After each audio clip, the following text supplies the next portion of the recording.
Hello and welcome to Faithful Science. My name is Cy Gart, and you can find out more about me by looking at the description where you'll find links to my website, cygart.com, and to my recent award-winning book, The Works of His Hands, A Scientist's Journey from Atheism to Faith. Today I'm going to be talking about messenger RNA and the COVID-19 vaccines. I have been making videos about the whole process of protein synthesis, and part of that involves messenger RNA. So this video will include some discussion of how messenger RNA actually works and what it is. And I will tie it into how vaccines work and how messenger RNA can be used in vaccines. You might have heard that using messenger RNA in vaccines is new, and that no commercial vaccine until now uses it. Recently, two companies have announced results from vaccines which are very positive, and both of them, both the Pfizer and the Moderna vaccines, use messenger RNA. The fact that messenger RNA has not been used in vaccines before might lead some people to think that it might be risky, it might have negative side effects or some kind of toxicity. But in fact, messenger RNA, mRNA, is a natural molecule. Messenger RNA molecules are made in every cell of your body thousands of times every minute. Messenger RNA is vital to life in every living creature, and there is nothing artificial or unnatural about it. The central dogma of molecular biology, the basis of how cells work, says that DNA, which is what genes are made of, can replicate itself and is also transcribed into RNA, as you see here. That RNA is in fact messenger RNA. There are other kinds of RNA as well. And then that messenger RNA is translated into proteins, all the proteins that exist in all cells. As the name says, messenger RNA acts as a message from the genes. The message carries information of how to build a specific protein. Each mRNA molecule comes from one gene and tells the cell how to build one protein. Given the thousands of proteins that are present in cells, that means there are a large number of different mRNA kinds. Let's take a look at a little bit more detail of what messenger RNA is and how it works. If you saw my previous video about DNA replication, you may recognize this slide. DNA and RNA are made of 4 different nucleotides. In DNA, these are shown here, A, C, G, T. In RNA, there's no T, there's no thymidine. That's replaced by a uracil, or U. We call these nucleotides bases, and we use the letters A, C, G, T instead of their names so that we can make diagrams of the sequences of both DNA and RNA. The fundamental rule in molecular biology is that the nucleotide, or the base A, always and only pairs with the base T. At the same time, the base C always and only pairs with G. This is a fundamental rule which is occasionally violated when we have mutations, but it's a fundamental rule that almost always applies, and it is responsible for what we call base pairing. The A and the T is called a base pair, so is C and G. You can see more details about base pairing in my DNA replication video. This shows the base pairing of the double strands of DNA. So everywhere there is an A on one strand, you'll see a T on the other strand. Everywhere there's a G, you'll find a C. These two strands are called complementary to each other, and the A is complementary to a T, and G is complementary to a C. Again, there can be exceptions, but those signal a very rare mutation which causes a change in the sequence. Again, details of this are in some of my earlier videos, including one on mutations. DNA is double-stranded because both strands have to be replicated. Here you see, before replication, a double strand. Notice the complementary strands, A with T, C with G. And then each strand separates, and a new strand is formed with its complementary bases. So after replication, you have two strands, two double strands, which are identical to each other and identical to the original. The blue bars show the original strand, and the black show the new replicated strand. Now, if all that DNA did was replicate itself, it wouldn't be much good. The whole point of DNA is that it makes up genes which carry information, and that information has to be used to make the way the cell is. In other words, its phenotype, which is a function of the proteins that the cell has. So the information in the DNA has to be used to make proteins. But how is that done? This is like having a book. A book has information, but it doesn't do anything. Someone has to read the book and then use that information. In this case, the information has to be sent to where the proteins are made. The messenger to bring that information is messenger RNA. The messenger RNA is created by a process that we call transcription. Transcription, in general, is the way we take some information and change its form while keeping the same information. It's sort of like writing down a transcript of what someone says. Here's an example. DNA makes a transcript of its information by using the same base pairing rule that it uses when it replicates. But messenger RNA is only a single strand, which means that only one of the two DNA strands is transcribed into RNA.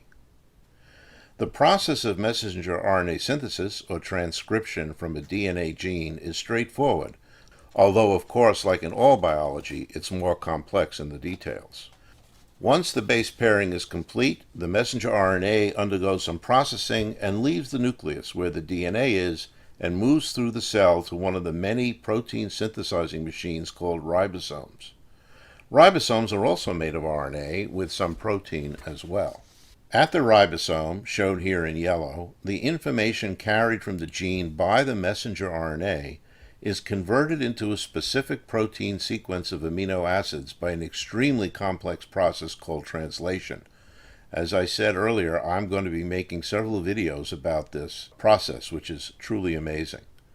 For now, I'll simply say that the messenger RNA completes its mission once the protein it codes for is produced, and it then leaves the ribosome.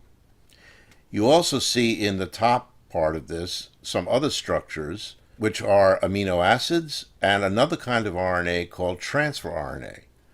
I'm not going to discuss those today in this video, but they will be part of my later video on the protein synthesis process. So how does all this relate to vaccines? In general, a vaccine is produced when we take an antigen, which is the bad thing that gets into our body. In this case, for example, a virus. A virus is considered an antigen. And that antigen reacts with an antibody on a cell called a B cell. And you see there's a picture of a blue B cell with an antibody bound to that antigen.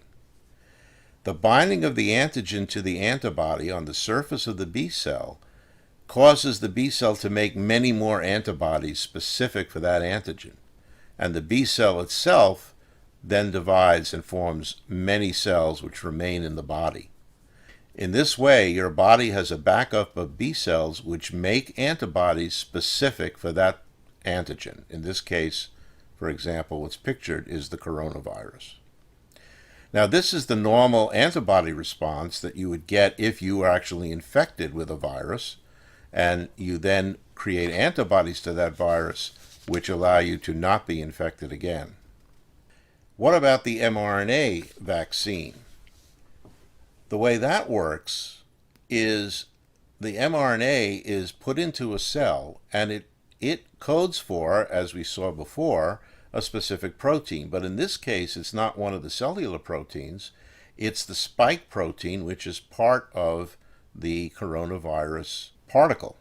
And when that protein is made, some of it goes to the outside of the cell, and it becomes an antigen, which then reacts with antibodies, and we get the same antibody and B cell process that we get as if it were exposed to an actual natural virus.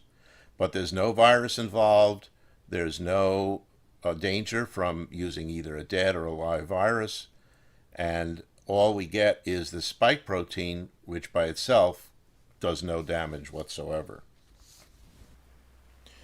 We have an incredibly efficient and complex system to defend ourselves from viruses and bacteria called the immune system. What a vaccine does is mimic that process by introducing either a piece of a virus or maybe a dead virus or bacteria, or even just one protein that forms a crucial part of the invading virus. This fools the immune system into producing antibodies, which you saw, which remain in the bloodstream, so that when the actual virus infects a person, the right antibodies are already there and they quickly stop the infection. All vaccines used to date use either parts of viruses or bacteria, or they use proteins from them, or even synthetic materials such as synthetic proteins or even parts of proteins. The trick of making any vaccine is to use an antigen that effectively triggers the production of antibodies, which will then also attack the actual virus with high efficiency. It's very difficult to accurately predict which protein and which delivery system that uses it to get into the cells will actually work. That's why new vaccines generally take so long to produce. Most attempts fail, since biology is never predictable. Now, the messenger RNA approach has not been used in a commercial vaccine before, but research into mRNA vaccines has been going on for decades. Some positive results have been found in research studies, and there are several advantages of using mRNA instead of a protein, but to go into all those details is a little too much for this video. I'll just say that what happens is when the mRNA gets into a cell, it acts like a regular messenger RNA, as we've seen, and it gets the ribosome to make the viral proteins that then act as the antigen and stimulates antibody production. In this case, that protein is the spike protein of COVID-19. Now, what about safety? First of all, there's nothing about messenger RNA that could make it unsafe. The fact is that it's a natural biological product, and that does not guarantee its safety. Safety data for the trials that have been done on these two mRNA vaccines are now being analyzed as we're making this video. But the fact that both trials saw few, if any, adverse effects during the phase 3 trial, where many thousands of people were injected with the vaccine, is a good sign. Of course, long-term side effects are always possible, but highly unlikely since the mRNA is degraded by cells very soon after completing the mission of carrying the message for the spike protein synthesis. Nothing is absolutely predictable, and long-term safety will need to be watched carefully. But in a comparative risk analysis, it seems clear to me that the possible risk of these vaccines is much lower than that of the COVID diseases, which has killed 250,000 people in the United States so far. Now, you may have questions, and you've noticed some slides, and I will post links to the NIH and the CDC in the description.